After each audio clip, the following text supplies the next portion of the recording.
हरे कृष्णा। श्रीमद् भगवद गीता अध्याय संख्या 14 श्लोक संख्या 26 और 27। 26वां श्लोक पढ़ता हूँ। माम च ये अविभ्यचारेण भक्ति योगेन सेवते सह गुणान समतीत्य एतान ब्रह्म भुवाय कल्पते। जो समस्त परिस्थितियों में एकांतिक भाव से पूर्ण भक्ति में प्रवृत्त होता है वे तुरंत ही प्रकृति के गुणों को लांघ जाता है और इस प्रकार ब्रह्म के स्तर पद तक पहुंच जाता है। अंजू माता जी अपना ऑडियो ऑफ कर लीजिएगा।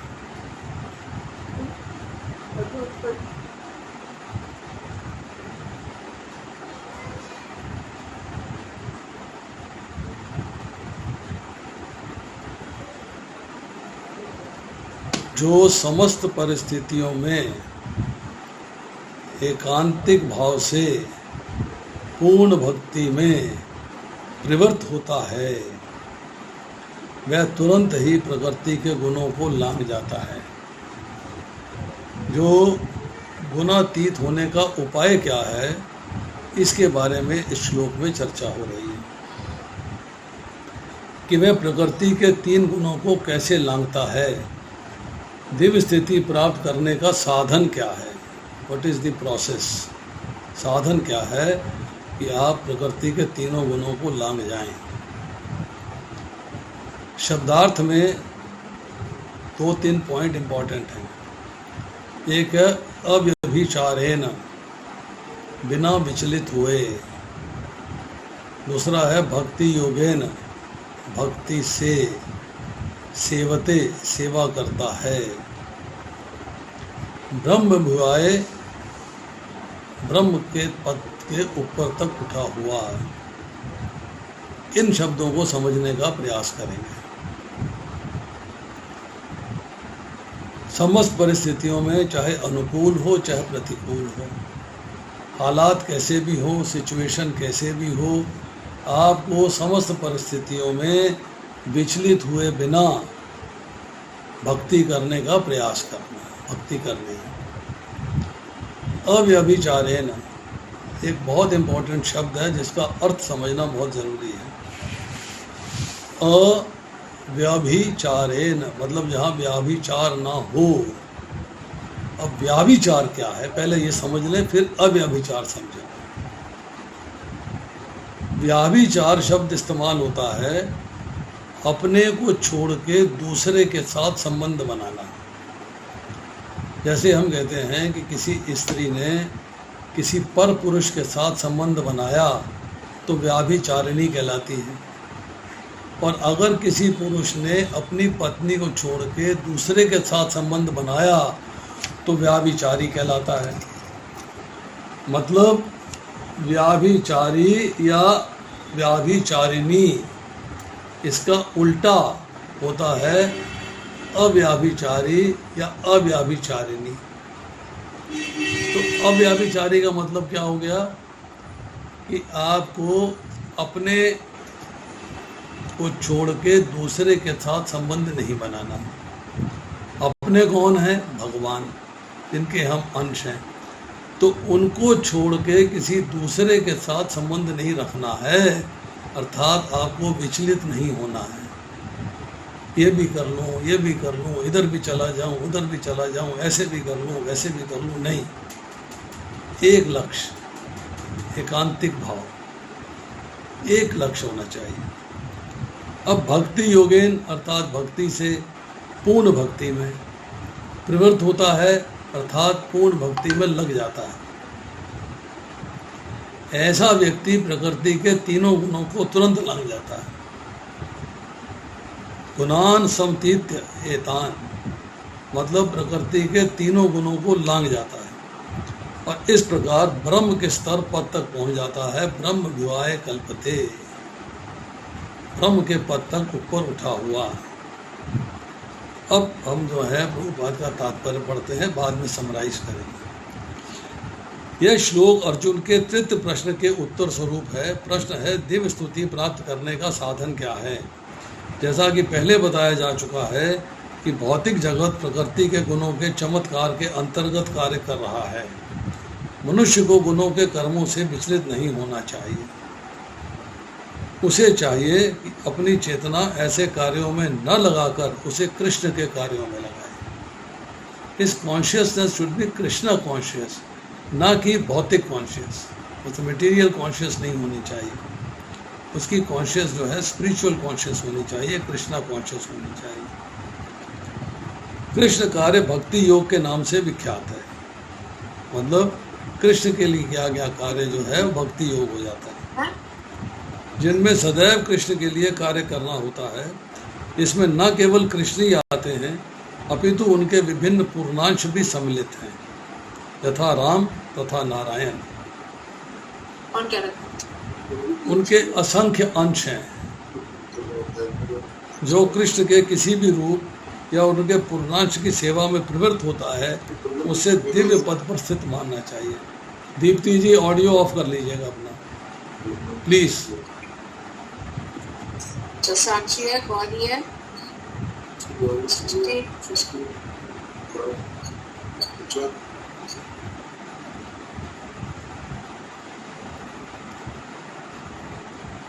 जब आप भगवान के स्वांश या स्वयं भगवान की सेवा में प्रवृत्त हो जाते हैं, डीपली इन्वॉल्व हो जाते हैं, केवल उन्हीं की सेवा करते हैं, अपने सारे कार्य उनके प्रति होते हैं, तब उसे दिव्य पद में स्थित समझना चाहिए। तब उसको जो है पोजीशन जो है ट्रांसेंडेंटल हो जाती है, भौतिक नहीं रहती। ये ध्यान देना होगा कि कृष्ण के सारे रूप पूर्णतः दिव्य और सच्चिदानंद स्वरूप हैं। ऐसे ईश्वर तुल्य महापुरुष सर्वशक्तिमान तथा सर्वज्ञ होते हैं, उनमें समस्त दिव्य गुण पाए जाते हैं। ईश्वर तुल्य महापुरुष सर्वशक्तिमान तथा सर्वज्ञ होते हैं, ये शब्द भगवान के लिए इस्तेमाल हो रहा है, भगवान के स्व अंशों के लिए इस्तेमाल हो रहा है। अतएव यदि कोई कृष्ण या उसके पूर्णांशों की सेवा में दृढ़ संकल्प के साथ प्रवृत्त होता है, यद्यपि प्रकृति के गुणों को जीत पाना कठिन है, लेकिन वह उन्हें सरलता से जीत सकता है। यही 7वें अध्याय के 14वें श्लोक में चर्चा आती है, देवी ऐसा गुणमयी मम माया दुत्य। प्रकृति के गुणों को लांघ जाता है अगर वो भगवान की शरण में आ जाता है। अब देखिए, इसकी व्याख्या पहले ही 7वें अध्याय में की जा चुकी है। कृष्ण की शरण ग्रहण करने पर तुरंत ही प्रकृति के गुणों के प्रभाव को लांघा जा सकता है। कृष्ण भावनामृत या कृष्ण भक्ति में होने का अर्थ है कृष्ण के साथ समानता प्राप्त करना। भगवान कहते हैं उनकी प्रकृति सच्चिदानंद स्वरूप है और सारे जीव परम के अंश हैं। ममैव अंश है, जीव लोक है, जीव भूत है, सनातन। ये जीव मेरा ही भिन्न और सनातन अंश है। जिस प्रकार सोने के कण सोने की खान के अंश हैं, उसी प्रकार जीव अपनी आध्यात्मिक स्थिति में होने के सोने के समान या कृष्ण के समान ही गुण वाला होता है। क्योंकि जो भगवान के हम अंश हैं, एक बूंद है अगर हम, तो हम में भी वही गुण होंगे जो भगवान के अंदर है। वो गुण हैं हमारे अंदर पर ढक गए हैं, कवर अप हो गए हैं। इस वक्त जो है वो विजिबल नहीं है। अभी गुणों की चर्चा करें, किंतु व्यक्तित्व का अंतर बना रहता है, अन्यथा भक्ति योग का प्रश्न ही नहीं उठता। भक्ति योग का अर्थ है कि भगवान है, भक्त है, और भगवान और भक्त के बीच में प्रेम का आदान प्रदान चलता रहता है। अतः भगवान में और भक्ति में दो व्यक्तियों में व्यष्टित्व वर्तमान रहता है, मतलब इंडिविजुअल आइडेंटिटी बनी रहती है। अन्यथा भक्ति योग का कोई अर्थ नहीं है। यदि कोई भगवान जैसे दिव्य पद पर स्थित नहीं है, तो वह भगवान की सेवा नहीं कर सकता। भगवान जैसे दिव्य पद पर स्थित होना पड़ेगा, तब आप भगवान की सेवा कर पाएंगे। उदाहरणार्थ, राजा का निजी सहायक बनने के लिए कुछ योग्यताएं आवश्यक हैं। भगवत सेवा के लिए यही योग्यता है कि ब्रह्म बना जाए, अर्थात भौतिक कर्मश से मुक्त हुआ जाए। तो ब्रह्म की परिभाषा क्या है, क्या गुण होते हैं, इनकी चर्चा करेंगे। वैदिक साहित्य में कहा गया है ब्रह्मैव संब्रह्म पयोति। इसका अर्थ है गुणात्मक रूप से मनुष्य को ब्रह्म से एकाकार हो जाना चाहिए, लेकिन ब्रह्मत्व प्राप्त करने पर मनुष्य व्यष्टि आत्मा के रूप में अपने शाश्वत ब्रह्म स्वरूप को नहीं खोता। उसकी इंडिविजुअल एग्जिस्टेंस और इंडिविजुअल आइडेंटिटी बनी रहती है। अब देखिए,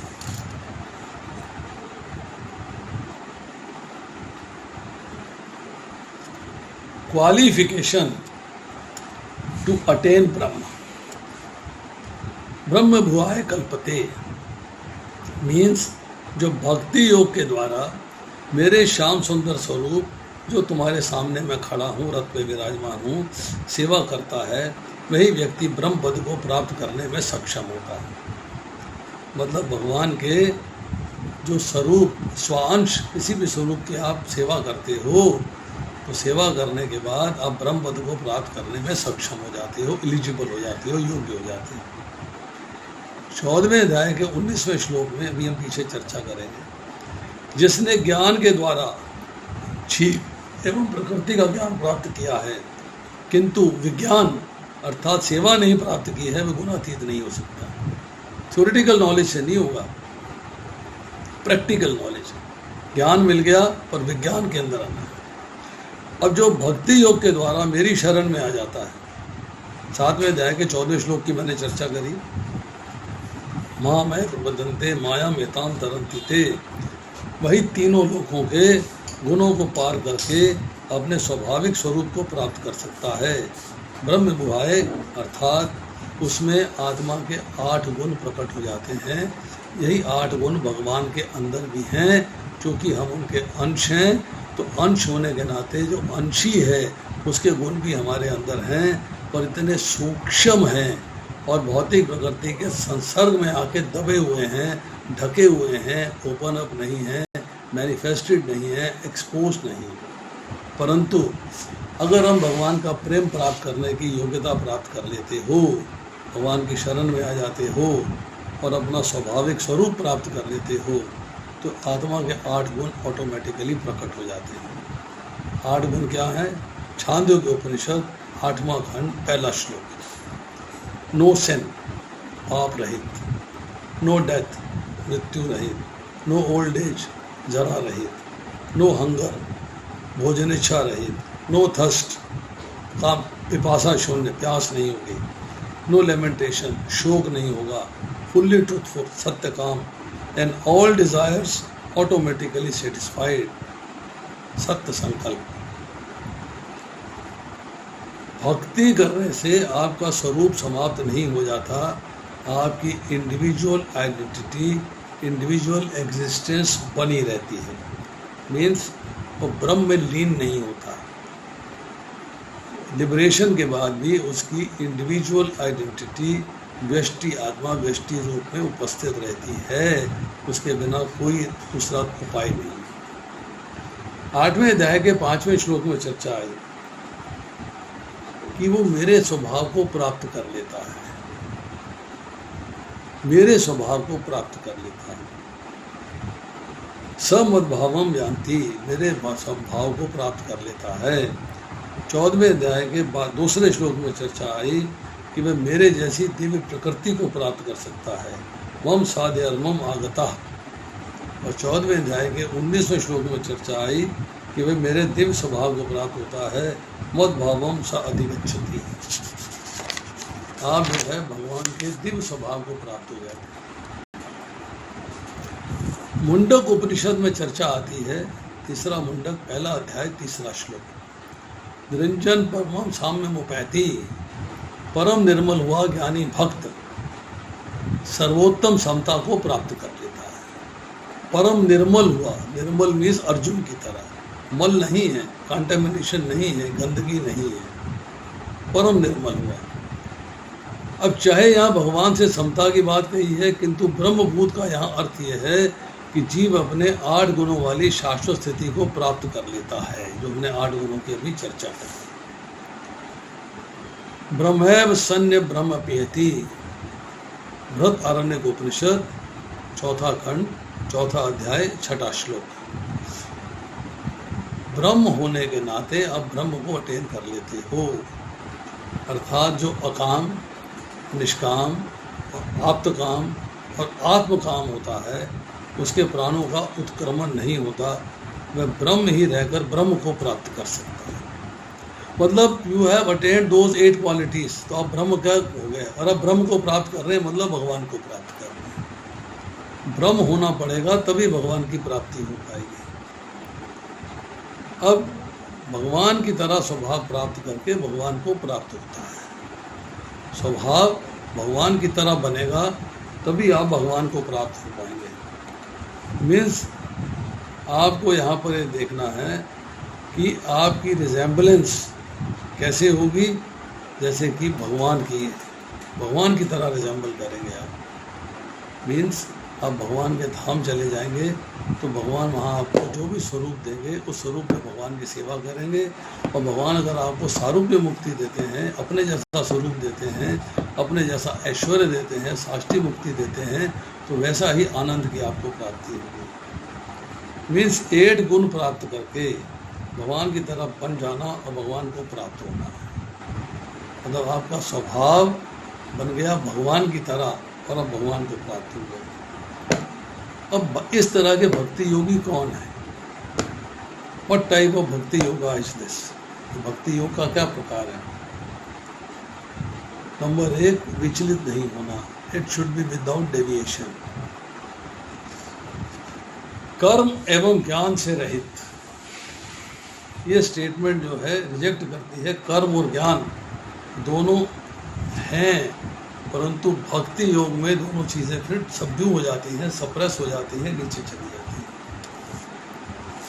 अब श्रीमद् भागवतम के 11वें स्कंद के 19वें श्लोक के 19वें अध्याय के पहले श्लोक में कहते हैं, यो विद्याशुता संपन्न आत्मा नानुमानिकः माया मात्रमिदं ज्ञात्वा ज्ञानम च मयि सन्न्यसेत्।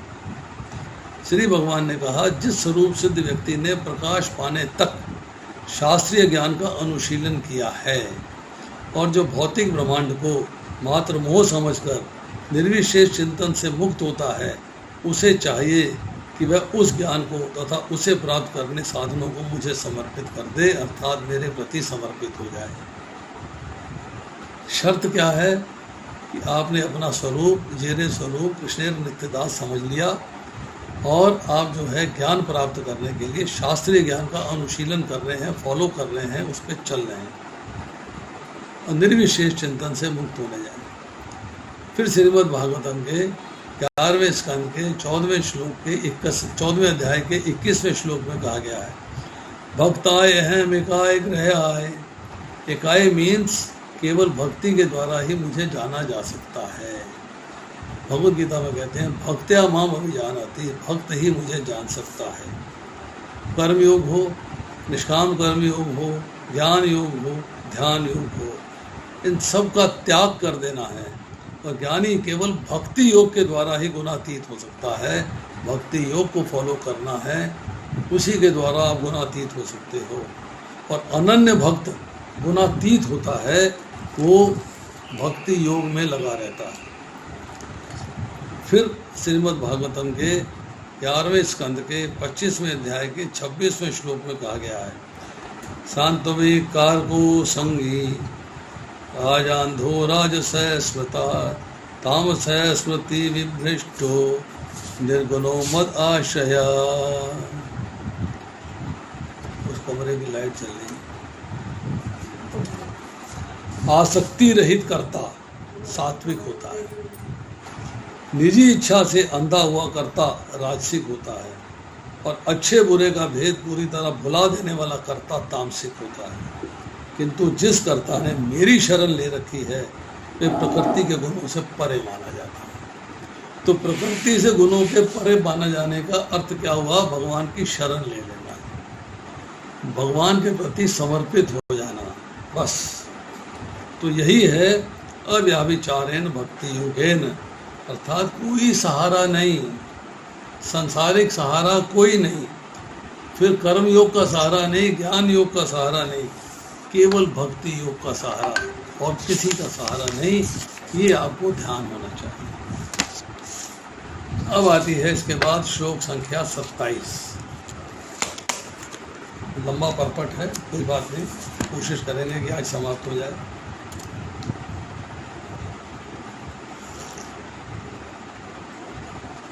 ब्रह्मणा ही प्रतिष्ठा अहम अमृतस्य अव्यस्य च शाश्वतस्य च धर्मस्य सुखस्य एकांतिकस्य च।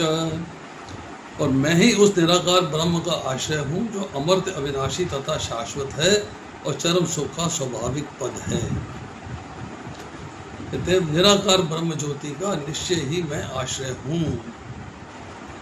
ये शब्दार्थ में से निकल के आता है। अब इसका जो है हम तात्पर्य पढ़ते हैं।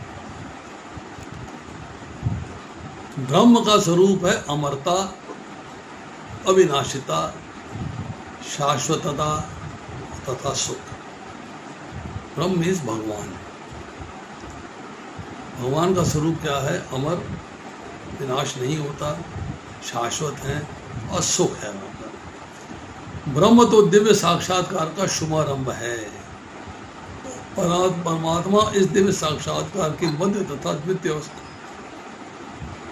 भगवान परम सत्य के चरम साक्षात्कार है। मीन्स आप ये लीजिएगा, ब्रह्म, परमात्मा, भगवान, जो तीन चर्चाएं होती हैं, ब्रह्म का मतलब ये है भगवान शाश्वत हैं, ये बिगिनिंग है। यहाँ ब्रह्म का अर्थ ब्रह्म ज्योति नहीं है, यहाँ ब्रह्म का अर्थ है भगवान शाश्वत है। उसके बाद दूसरी अवस्था है कि भगवान आपके हृदय में विराजमान है परमात्मा रूप में, चित्त मतलब चित्त में विराजमान है, ज्ञान है। और तीसरा है भगवान सच्चिदानंद है, आनंद है, ब्लिस, आनंदमय है, अर्थात परम सत्य के चरम साक्षात्कार।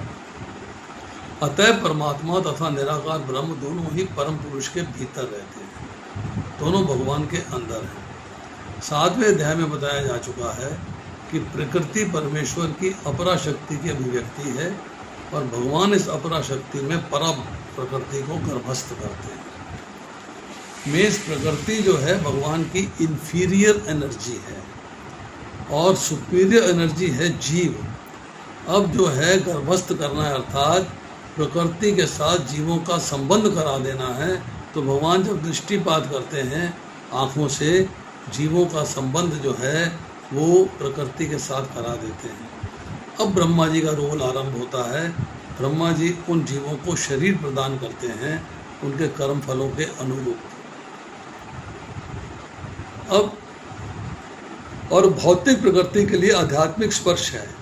जब इस प्रकृति के द्वारा बद्ध जीव आध्यात्मिक ज्ञान का अनुशीलन आरंभ करता है तो वह भौतिक जगत के पद से ऊपर उठने लगता है। मीन्स भगवान ने जीव का संबंध भौतिक प्रकृति से कराया तो भौतिक प्रकृति जो है अपलिफ्ट हो गई, मतलब थोड़ी हायर पोजीशन में आ गई, क्योंकि आध्यात्मिक स्पर्श मिला भगवान का दिव्य नेत्रों का। अब जो बद्ध जीव है, जो बंधन में है हमेशा से, अगर वो जो है ज्ञान प्राप्त करता है और ज्ञान के अनुसार चलता है, अर्थात उसका अनुशीलन करने लगता है, तो भौतिक जगत से ऊपर उठ जाता है और क्रमशः परमेश्वर के ब्रह्म बोध तक उठ जाता है। मतलब ब्रह्म का ज्ञान, और ब्रह्म बोध का मतलब है ब्रह्म के ज्ञान के पद तक जा पहुंचता है। ब्रह्म बोध की प्राप्ति आत्म साक्षात्कार दिशा में प्रथम अवस्था है, यदि वह चाहे, लेकिन वह ब्रह्म साक्षात्कार में पूर्णता प्राप्त नहीं कर सकता। मतलब जब ब्रह्म के बारे में जानने का प्रयास करता है, ब्रह्म के साथ अपने आप को कनेक्ट कर लेता है, तो ऐसा व्यक्ति जो है वो भौतिक पद को पार कर जाता है। ये ब्रह्मभूतता है, आत्म साक्षात्कार की प्रथम अवस्था है। और यदि वह चाहे तो इसी लेवल पे बना रह सकता है और धीरे धीरे परमात्मा के साक्षात्कार को और भगवान के साक्षात्कार को प्राप्त हो सकता है। ए gradual transformation, not immediate and urgent. Gradual transformation, gradually जो है भगवान के साथ संबंध स्थापित करता है। वैदिक साहित्य में इसके उदाहरण भरे पड़े हैं। चारों कुमार पहले निराकार ब्रह्म में स्थित थे, लेकिन क्रमशः भक्ति पद तक उठ गए। जो व्यक्ति निराकार ब्रह्म पद से ऊपर नहीं उठ पाता, उसके नीचे गिरने का डर लगा रहता है, क्योंकि अभी वो भगवान के धाम में नहीं गया है, अभी ब्रह्म ज्योति में ही घूम रहा है, तो उसको नीचे जाने का डर लगा रहता है। श्रीमद् भागवत में कहा गया है, भले ही कोई निराकार ब्रह्म की अवस्था को प्राप्त कर ले, किंतु इससे ऊपर उठे बिना तथा परम पुरुष के विषय में सूचना प्राप्त किए बिना उसकी बुद्धि विमल नहीं हो पाती। जब तक भगवान का ज्ञान नहीं प्राप्त कर लेगा, भगवान के बारे में नहीं जान लेगा, तब तक उसकी बुद्धि से मल नहीं निकलेगा, उसके मन से मल नहीं निकलेगा, मतलब उसकी बुद्धि विमल नहीं हो पाएगी। विमल मीन्स मल रहित। अतः ब्रह्म पद तक उठ जाने के बाद यदि भगवान की भक्ति नहीं की जाती तो नीचे गिरने का भय बना रहता है। भक्ति करनी आवश्यक है, तभी आप ऊपर की पोजीशन में रह पाओगे, वरना आपका डाउनफॉल भी आएगा। वैदिक भाषा में ये भी कहा गया है, रसो व सह रसम हेवाय लब्धवानंदी भक्ति। रस के आगार भगवान कृष्ण को जान लेने पर मनुष्य वास्तव में दिव्य आनंदमय हो जाता है। तैत्तिरीय उपनिषद 2.7.1। परमेश्वर 6 ऐश्वर्यों से पूर्ण है, और जब भक्त परमेश्वर के निकट पहुंचता है तो वह 6 ऐश्वर्यों का आदान प्रदान होता है। 6 ऐश्वर्यों की चर्चा हमने जो है दूसरे अध्याय के तीसरे श्लोक में करी, दूसरे या तीसरे श्लोक में करी। समस्त ज्ञान, समस्त बल, समस्त धन, समस्त बुद्धि, समस्त ऐश्वर्य और समस्त त्याग, ये 6 ऐश्वर्य है भगवान के अंदर। राजा का सेवक लगभग राजा के ही समान पद का भोग करता है। इस प्रकार शाश्वत सुख, अविनाशी सुख तथा शाश्वत जीवन भक्ति के साथ साथ चलते हैं। अतः भक्ति में ब्रह्म साक्षात्कार या शाश्वता या अमरता सम्मिलित रहते हैं। भक्ति में प्रवृत्त व्यक्ति में ये पहले से ही प्राप्त रहते हैं। जब आप भक्त हो जाते हो तो आप जो है मृत्युलेस हो गए ना। ये नहीं कि इस जीवन में मृत्यु नहीं आएगी, परंतु बार बार मृत्यु नहीं आएगी। अमर हो जाए। अमर का मतलब ये नहीं है कि आपको मृत्यु ही नहीं आएगी आपकी, मतलब आप अपने समय पे मृत्यु प्राप्त करेंगे, परंतु पुनरअपि जन्मम पुनरअपि मरणम के चक्र से बाहर निकल जाएंगे। जीव यद्यपि स्वभाव से ब्रह्म होता है, लेकिन उसमें भौतिक जगत पर प्रभुत्व जताने की इच्छा बनी रहती है, जिसके कारण वह नीचे गिरता है। टेक्निकली जीव सुपीरियर एनर्जी है और भौतिक प्रकृति इन्फीरियर एनर्जी है, तो सुपीरियर एनर्जी का भौतिक एनर्जी के ऊपर कंट्रोल होना चाहिए, परंतु जीव जो है ऐसे भौतिक एनर्जी के जाल में फंस जाता है कि जीव इन्फीरियर हो जाता है और भौतिक एनर्जी सुपीरियर बन के बैठ जाती है। लेकिन प्रकृति के संसर्ग से वह अपने को तीनों गुणों सतो रजो तथा तमोगुण में बांध लेता है। इन्हीं तीनों गुणों के संसर्ग के कारण उसमें भौतिक जगत का प्रभुत्व जनाने की इच्छा होती है। पूर्ण कृष्ण भावनावृत में भक्ति में प्रवृत्त होने के कारण तुरंत दिव्य पद को प्राप्त होता है। भक्ति में लग जाएगा तो he will get transcendental position, और उसमें भक्ति को वश में करने की जो अवैध इच्छा है वो दूर हो जाती है। अब वो भक्ति को मतलब भौतिक प्रकृति को कंट्रोल नहीं करना चाहता है, अब वो भगवान की सेवा में लगना चाहता है बस। अतः भक्तों की संगति करके भक्ति की 9 विधियों श्रवणम कीर्तनम स्मरणम आदि का अभ्यास करना चाहिए। धीरे धीरे ऐसी संगति से तथा गुरु के प्रभाव से मनुष्य की प्रभुता जताने वाली इच्छा समाप्त हो जाएगी, भौतिक रिश्ता को कंट्रोल करने की इच्छा समाप्त हो जाएगी, तो वह भगवान की दिव्य प्रेमा भक्ति में दृढ़तापूर्वक स्थित हो सकेगा। इस विधि की संस्तुति इस अध्याय के 22वें श्लोक से लेकर अंतिम श्लोक तक की गई। आपको भगवान की भक्ति में लगना है, वही योग्यता है भगवान के धाम जाने के लिए। भगवान की भक्ति अतीब सरल है।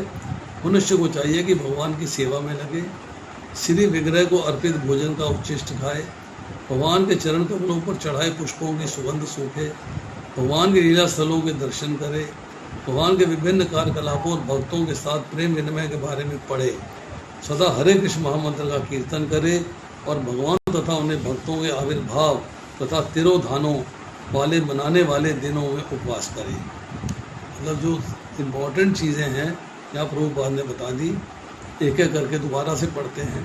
नंबर 1, मनुष्य को चाहिए कि भगवान की सेवा में लगे। नंबर 2, भगवान को भोग लगा हुआ प्रसाद खाए। नंबर 3, भगवान के चरण कमलों में जो फूल चढ़ते हैं उनको सूंघे। नंबर 4, भगवान के धामों के लीला स्थलों का दर्शन करे। नंबर 5, भागवत और भगवद गीता पढ़े, भगवान के क्रियाकलाप और भक्तों के साथ प्रेम विनिमय के बारे में पढ़ना चाहिए। नंबर 6, हरे कृष्ण महामंत्र का कीर्तन करे। नंबर 7, भगवान और उनके भक्तों के आविर्भाव और तिरोभाव वाले दिवसों में वो उपवास करें। ये 6 पॉइंट हैं। ऐसा करने से मनुष्य समस्त भौतिक गतिविधियों से विरक्त हो जाएगा। इस प्रकार जो व्यक्ति अपने को ब्रह्म ज्योति या ब्रह्म बोध के विभिन्न प्रकारों में स्थित कर सकता है वो गुणात्मक रूप से भगवान के ही तुल्य है। अब देखिए, अब इसको हम जो है समराइज करते हैं। अमृतस्य,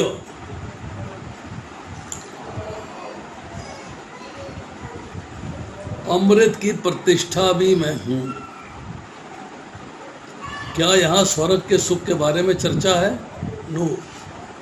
अब यस्य नाश रहित मोक्ष की चर्चा हो रही है, इंडिस्ट्रक्टिबल मोक्ष। अमृत अश्नुते 13.13 में चर्चा हुई है और 14 के 20वें में चर्चा हुई है। अर्थात गुणातीत भक्त ने मृत्यु पर विजय प्राप्त कर ली है, मतलब मृत्यु रहित। 8 गुण जो आत्मा के बताए गए उसमें एक गुण है मृत्यु रहित। तो ये मृत्यु में विजय प्राप्त कर ली है, मतलब बार बार मृत्यु होनी, बार बार जन्म होना नहीं होता। अव्यवस्य, अनचेंजिंग इन हिज स्वरूप। जो स्वरूप है कृष्णेर नित्यदास का वो चेंज नहीं। Unchanging in his great affection for me. मेरे प्रति उसके जो अफेक्शन है, जो प्रेम है, वो चेंज नहीं होता। ये अमृत अविनाशी है, स्वर्गिक नहीं, नाश रहित मोक्ष है। अब आता है शब्द शाश्वतस्य धर्मस्य। I am the basis of eternal method, which is eternally present both in stage of sadhana and perfection. The supreme method is called bhakti. शाश्वत चीज क्या है धर्म के अंदर? भक्ति। जो भी आप साधना करते हैं या अगर सिद्ध हो जाते हैं, दोनों कंडीशन में सुप्रीम चीज क्या है? सुप्रीम चीज है भक्ति। अर्थात भक्ति के बिना ये पॉसिबल नहीं हो पाता। शाश्वतस्य साधन और इसका फल में नित्य स्थित भक्ति नामक परम धर्म की प्रतिष्ठा है। भक्ति is very important for this. अब एकांतिक सुख की बात हो रही है। इस भक्ति के द्वारा उससे प्राप्त होने वाले एकांतिक भक्त संबंध और सुखद से प्रेम की प्रतिष्ठा भी मैं हूँ, उसका आधार मैं हूँ, उसका आश्रय मैं हूँ। इस भक्ति के द्वारा जो फल प्राप्त होता है वो भी मेरे द्वारा ही दिया जा रहा है, उसमें भी मैं हूँ, उसकी प्रतिष्ठा भी मैं हूँ, उसका आधार भी मैं हूँ और उसका आश्रय भी मैं हूँ। अब सुखस्य मतलब I am the basis of happiness of प्रेमा। कृष्ण प्रेम के अंदर जो हैप्पीनेस है, जो आनंद है, जो सुख है, जो प्रसन्नता है, उसका बेस भी मैं हूँ। और जो एकांत डिवोटी है, तो मतलब मेरे सिवाय किसी और के बारे में नहीं सोचता, वो एकांत डिवोटी को अक्षय सुख की प्राप्ति होती है, आध्यात्मिक सुख की प्राप्ति होती है। और ये चर्चा आई है 5वें अध्याय के 21वें श्लोक में, 6ठे अध्याय के 21वें श्लोक में और 6ठे अध्याय के 28वें श्लोक में। चूंकि मैं सबका आश्रय हूँ, तो जो मेरी आराधना करता है, मुझ में लीन होने के लिए ब्रह्म को प्राप्त कर लेता है, वो ब्रह्म बन जाता है, पर मुझ में लीन नहीं हो पाता, क्योंकि उसका इंडिविजुअल एग्जिस्टेंस बना रहता है। उसके मन में भाव आता है कि मैं भगवान में लीन हो जाऊं, पर लीन नहीं होता। शुभाशय चितस्य स्वर्गस्य चलात्मना, विष्णु पुराण 6ठा खंड 7वां अध्याय 74वां श्लोक। तीनों भावनाओं से अतीत भगवान विष्णु ही योगी जनों की मुक्ति के लिए उनके चंचल तथा स्थिर रहने वाले चित्त के लिए शुभ आश्रय है। चित्त मन चंचल है, चंचलम ही मना कृष्ण प्रमाथि बलोदा दृढ़म। मन बहुत चंचल है, अस्थिर है, परंतु अतीत तीनों भावनाओं मतलब सतोगुण, रजोगुण, तमोगुण से अतीत भगवान विष्णु ही योगी जनों की मुक्ति के लिए उनके चित्त के शुभ आश्रय हैं। आश्रय भगवान का है। प्रकृते पुरुषो चैव ब्रह्म व्यापी च स प्रभु यथैक च पुरुषो वासुदेवो व्यवस्थिता। ये विष्णु धर्मोत्तर पुराण में है। इसमें भगवान एक पुरुष वासुदेव प्रकृति में, जीव में एवं ब्रह्म में स्थित है और ये सब उनके आश्रय है। सब कुछ भगवान के आश्रय है। जगह जगह इसकी चर्चा आई है कि भगवान जो है वो प्रकृति में भी उपस्थित है, जीव में भी उपस्थित है और ब्रह्म में भी उपस्थित है। भगवान सब जगह उपस्थित है क्योंकि सब कुछ उन्हीं के आश्रय में है। यथा च्युतय तुम परतय परस्मात् स ब्रह्मभूतात् परत परात्मा। फिर विष्णु धर्म में 26वें खंड में और 13वें श्लोक में चर्चा आ रही है। जैसे अच्युत परमात्मा सबसे सुपीरियर परम है, वह ब्रह्म से भी परम है, ब्रह्म ज्योति से भी परम है। ये भगवान इज द सुप्रीम। तत्परम परमम ब्रह्म सर्वम विभाजते जगत ममैव तद्धाने तेजो ज्ञातुम अर्हसि भारत। हरिवंश विष्णु पुराण 14वां श्लोक। परम ब्रह्म सारे जगत को प्रकाशित करता है। तुम ये जान लो ये ब्रह्म मेरे ही आश्रय में है, ब्रह्म मेरा ही आश्रय है। उसके बाद चर्चा आती है यस्य प्रभा प्रभवतः जगत अंड कोटि कोटि अशेष वसद्वा आति विभूति भिन्नम तद्ब्रह्म निष्कलम अनंतम अशिष्य भूतम गोविंदमादि पुरुषाम तमहम भजामि। ब्रह्म संहिता 5वां अध्याय 40वां श्लोक। जिनकी प्रभा मतलब जिनका औरा कहते हैं, उपनिषदों में वर्णित निर्विशेष ब्रह्म का स्रोत है, मतलब निर्विशेष ब्रह्म उनसे प्रकट हो रहा है तथा करोड़ों ब्रह्मांडों में अनंत विभूतियों के रूप में भेद को प्राप्त होने के नाते निर्विच्छिन्न पूर्ण अनंत सत्य के रूप में प्रकट हैं। उन आदि पुरुष भगवान गोविंद का मैं भजन करता हूँ। सब कुछ उनके आश्रय है, सब कुछ उन्हीं के आश्रय में। उसके बाद तैतरीय ब्रह्मानंद तैतरीय उपनिषद ब्रह्मानंद वल्ली 7वां अनुवाक श्लोक संख्या 1। रसो वैसे रसम ही एवायम लब्धवा आनंदी भवती। परम परमात्मा सचमुच रस स्वरूप है, आनंदमय है। यही वास्तविक आनंद है क्योंकि अनादि काल से जन्म मृत्यु रूपी घोर दुख का अनुभव करने वाला ये जीवात्मा इस रसमय परम ब्रह्म को पाकर ही आनंद युक्त होता है। आनंद युक्त कब बनोगे? जब भगवान को प्राप्त कर लोगे। और भगवान को प्राप्त करना है उसके लिए रास्ता क्या है? भक्ति योग। और अविचलित भाव से किसी और की भक्ति नहीं करनी है, भक्ति में विचलित नहीं होना है, केवल भगवान की भक्ति करनी है। That's all. तो आज इतना ही। 14वां अध्याय आज समाप्त होता है। इस प्रकार श्रीमद् भगवद गीता के 14वें अध्याय प्रकृति के 3 गुण का भक्ति वेदांत तात्पर्य पूर्ण हुआ। अब किसी का कोई प्रश्न है तो पूछ सकता है। Most welcome to ask.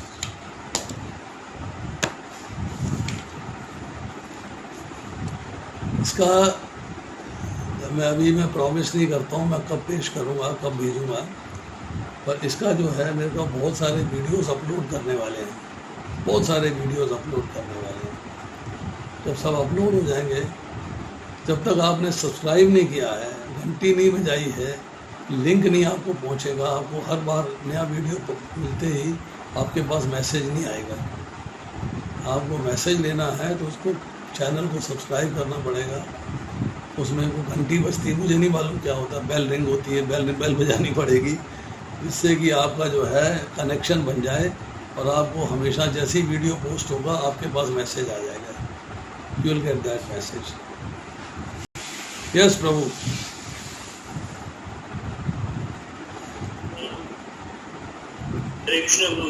Yes Prabhu ji पूछिए। प्रभु जी मेरा प्रश्न 7वें अध्याय के 21वें श्लोक से है।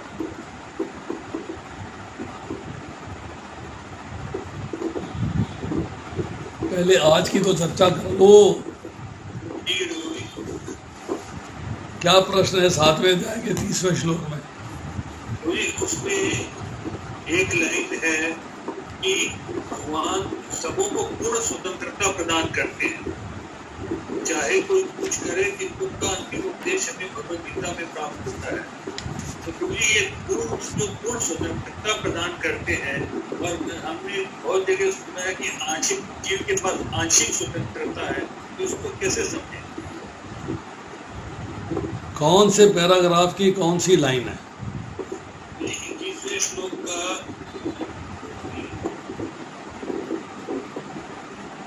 9वीं लाइन है। पैराग्राफ नंबर 1 है कि पैराग्राफ नंबर 2 है? पहला पैराग्राफ का 9वीं लाइन। उसमें 9 लाइनें है ही नहीं। कौन सा श्लोक है? 7वें अध्याय का 21वां श्लोक 21। हाँ जी।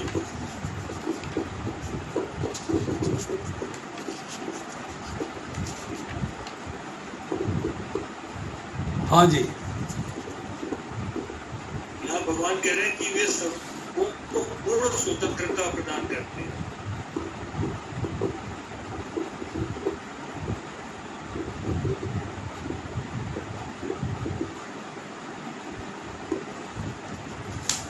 इसमें कंफ्यूजन क्या है? हमने कई जगह सुना कि जीव के पास आंशिक स्वतंत्रता है। किसने कहा? तो ये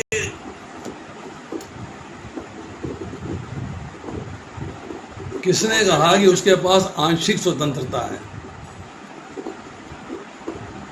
ये वाला स्टेटमेंट कहाँ लिखा हुआ है? ये सुना हुआ स्टेटमेंट है। सुना हुआ है ना, तो उसको भूल जाओ। भगवान ने जीव को कहा है, I am granting you independence of free will, independence of इच्छा। जैसी तेरी इच्छा हो तू वैसा कर। तो पूर्ण स्वतंत्रता दी हुई है, अधूरी नहीं है। भगवान फिर कहते हैं, अगर मैंने तुझे अधूरी स्वतंत्रता देता तो स्वतंत्रता का अर्थ ही क्या होता है? फिर तो आधी चीज़ें मेरे कंट्रोल में हो जाती। No, I have given you full liberty to act the way you like. Choice is yours. You can act the way you like. Nobody stops you from performing action. Action आपका है, आप जैसे भी करना चाहें।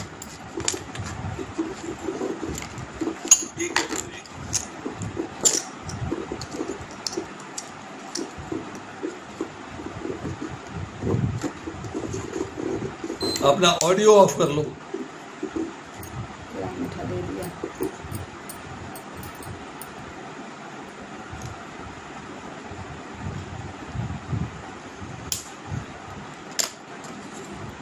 और कोई प्रश्न?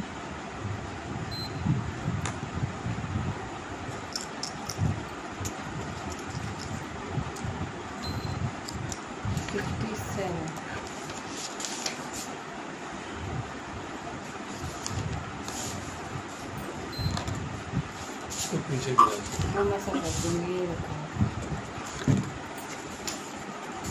हाँ जी, किसी का सवाल है? उर्मिल गुप्ता जी आपका सवाल, मंजू जी आपका सवाल, आदनी माता जी, कृष्णा दास गुप्ता, सुषमा कौशिक, कृष्णा बंधु, भावना मेहदी रत्ता, सचिन शर्मा, धारित्री माता जी, संदीप शर्मा, पिंकी, अनघा आराध्या माता, निशा माता, सपना माता, अंजू माता, अशोक कृष्णात्री। हरे कृष्ण प्रभु जी। यस माता जी बोलिए। आज जो प्रभु जी 2 श्लोक के लैंग्वेजेस तो उनकी थोड़ी टफ थी, बाकी उनका जो सार था कि भक्ति ही सर्वश्रेष्ठ है, सिर्फ भक्ति ही है जिससे हम भगवान को प्राप्त कर सकते हैं, तो सार तो समझ में आ गया, बस लैंग्वेज थोड़ी सी आज टफ थी।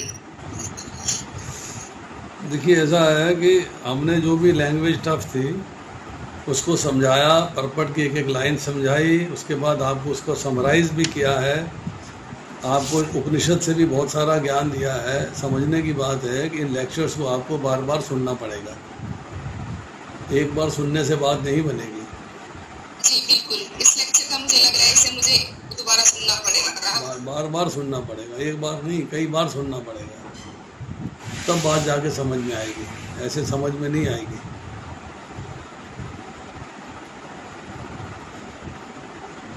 चलिए। हरे कृष्णा प्रभु जी। यस माता जी, पूछिए। प्रभु जी, ये जो आपने बताया ब्रह्मभूत वाले 8 गुणों वाली शाश्वत स्थिति को प्राप्त कर लेता है, प्रभु जी 8 गुण कौन से बताए थे आपने? आपको बताया तो है, कम से कम 10 बार बता दिया, 10 टाइम्स। पिछले लेक्चर में, उससे पिछले लेक्चर में, उससे पिछले लेक्चर में, उससे पिछले लेक्चर में, वाले श्लोकों में है वही वाले प्रभु जी। आपको एक बार थोड़ा बताया है। जो पिछले श्लोकों में है प्रभु जी वही वाले, आसक्ति और मोह की उपस्थिति होने पे घृणा न करना, वही सब। वो तो मैंने नहीं बताया आपको, अब ध्यान नहीं देते हो ना माता जी, सबसे बड़ी समस्या ये है, मन कहीं और रहता है। प्रभु जी लिखने वाले थे, लिख रहे थे तभी हमें छूट जाता है। आप लिखिए मत, इसको दोबारा सुनिए, तीसरी बार सुनिए। आप जो है किचन में खाना बनाइए, लेक्चर लगा दीजिए यूट्यूब पे, सुनते रहिए।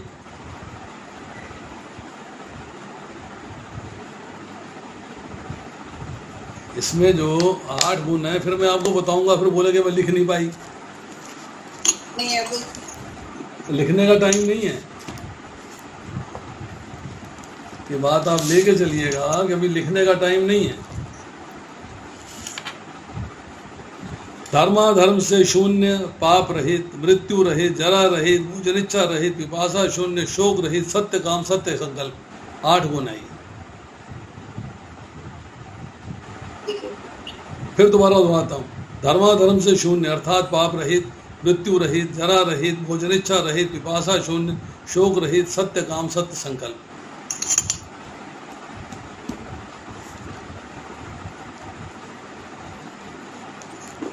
कौन से श्लोक में प्रभु जी? ये प्रभु जी श्लोक में नहीं है, ये इनडायरेक्ट लाइन दी हुई है प्रभुपाद ने, आज के श्लोक के अंदर भी चर्चा आई है। आप 14वें अध्याय के अंदर जब पढ़ेंगे तो यहाँ पर भी चर्चा आ रही है गुणों के बारे में। राजा का सेवक लगभग राजा के ही समान पद का भोग करता है। पद तो जो भगवान का है, पोजीशन है, वही पोजीशन हमारी भी है, वही गुण उनके पास है, वही गुण हमारे पास भी है। तो अतः ब्रह्म पद तक उठ जाने के बाद यदि भगवान की भक्ति नहीं गिरती तो नीचे गिरने का भय बना रहता है। उसके बाद 26वें श्लोक में चर्चा आ रही है, इस प्रकार जीव अपनी आध्यात्मिक स्थिति में सोने के समान या कृष्ण के समान ही गुण वाला होता है, किंतु व्यष्टित्व का अंतर बना रहता है, अन्यथा भक्ति योग का प्रश्न ही नहीं उठता। ये गुण जो है एकदम दोनों के बराबर हैं, एक में सूक्ष्म मात्रा में है, एक में असीम मात्रा में है।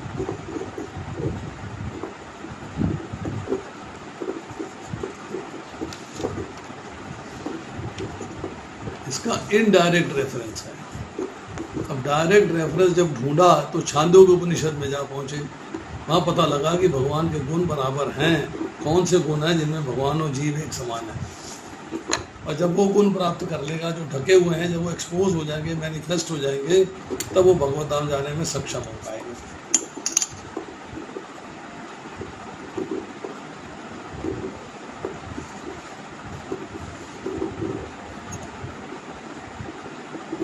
यस, सपना माता जी का हाथ खड़ा है, बताइए।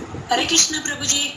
यस प्रभु जी, मैं ना मंदिर चली गई थी और वहाँ पे प्रोग्राम था आज बलराम जयंती का, इसलिए मेरा जी आज ये लेक्चर रह गया। अभी मैंने आके ऑन किया।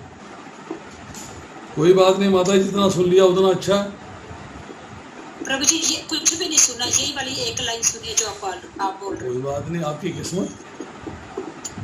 प्रभु जी ग्रुप में आएगा ये वाला लेक्चर? कोशिश करेंगे, डालेंगे। हाँ जी ठीक है प्रभु जी।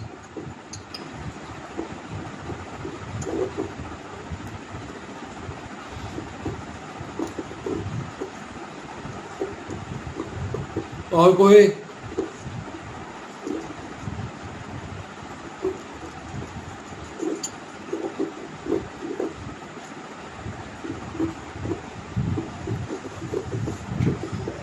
दोबारा से नाम दोहराता हूँ। सुषमा कौशिक, अंजू, भावना मेहदी दत्ता, अभी साहू, सचिन शर्मा, धारित्री माता जी, संदीप शर्मा, पिंकी चुग, अनगा आराध्या माता जी, निशा माता जी, अंकित त्यागी।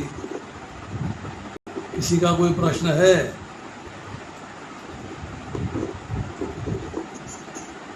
नहीं है तो फिर इसको समाप्त करते हैं आज सेशन।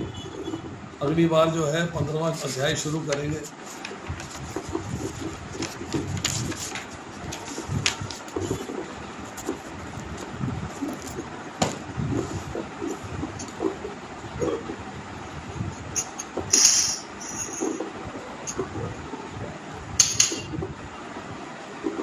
Recording.